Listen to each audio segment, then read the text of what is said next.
Okay, welcome everyone. As we begin the Mishna Yomis for this wonderful summer Tuesday night, and we learn Ilui Nishmas, David Arbach, a good chaver from Yeshiva of Staten Island, Reb David ben Reb Chaim, and also Ilui Nishmas Yaakov Yosef ben Reb Dov, L'Refuah Shalema for Yomis ben Chai Sarah, for the schus of Avram Yom Benish B'Malk Yudis and family. We're sponsored by the Fisher family, Lila Nishmas Basia Bas Robert, Shlomo ben Avram Alevi, Pero Bas Ruvain.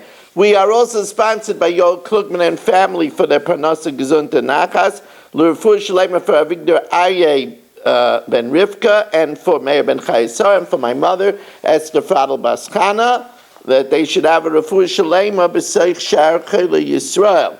We are in the fourth parak of Bava Kama. As we learn Mishna, we start with Mishna Dalid. We learn tonight Mishna Dalid and Hey. So Mishna Dalid tells us, Shor shel pikeach shenogach shor shel kereshoyta v'katan, the shor of a sane person that goes the shor of a deaf mute, an imbecile, or a minor, of course, is chayiv. However, v'shel chereshoyta v'katan, the shor of a chereshoyta v'katan, a deaf mute. Remember, deaf mute in the olden days, before Helen Keller, there was really no way to communicate with the deaf mute, and therefore it had marginal intelligence. So the shor of a chereshoyta v'katan, deaf mute, an imbecile, or a minor, shenogach shor shel pikeach, that gored a shor of a healthy person, is pater. Because since they're not competent, they can't be held responsible. However, shor shel chereshoyta v'katan shenagach, if a shor of a deaf mute, an imbecile, or minor gored, so Bezdin, in order to save the public from a menace, Bezdin mamidin lo an apotropos, the Bezdin will set up a guardian to watch the shor. And if it does gore, they would give a warning like they would before an owner. They would do it before the apotropos. And if it gores 3 times, then subsequently it would pay a nezek shalom like a muad.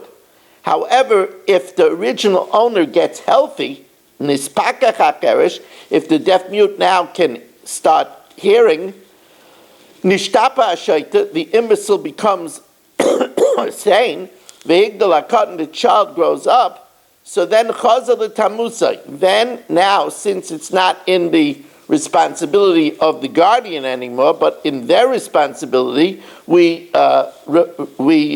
set back the clock, and the shor now has a din of a tam again. Divrei Rameir. That's the din of Rameir. Rabbi Yossi says, look, the shor gored 3 times, and therefore it's a dangerous shor.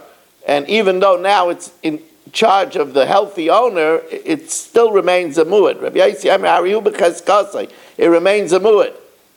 Shorat stadin, a bullfighter's shor, which we trained to gore.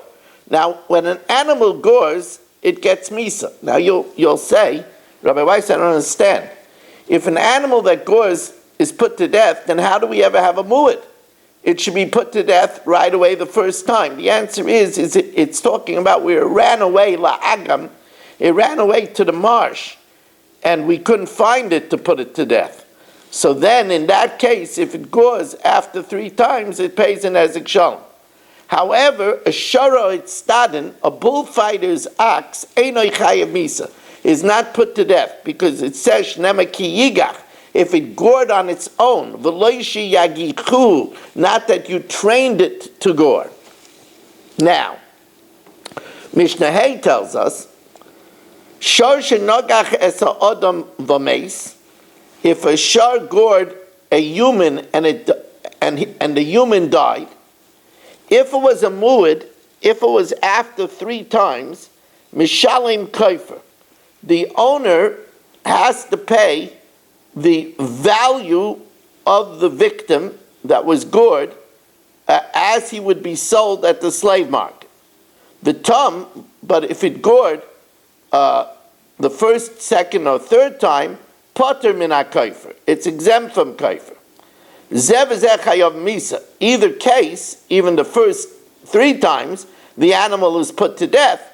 The only time you would have a mu'ud is if, as I said, it kept on escaping. The chen beben v'chen bebas.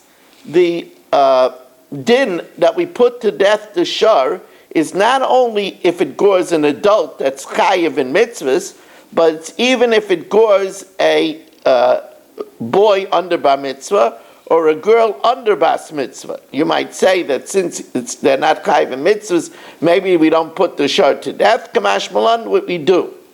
Now here we're going to have a special knas. Nogach eved oy ama. If an axe gores an eved kanani or a shivcha kananis. So there the din is that the owner of the axe has to pay a knas of 30 shkalim. Noising shloishim slam. Now this is true. Bein shu yafa meyamana. This is so even if he was a pitcher for the New York Yankees and he's worth 100 mana. Or bein sheini yafa eladiner echad. Or even if he's a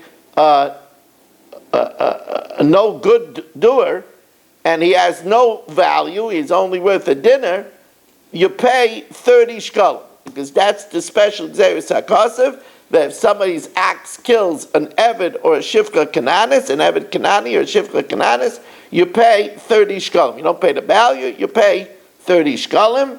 We want to thank you very much for joining us and wish you all a super duper night.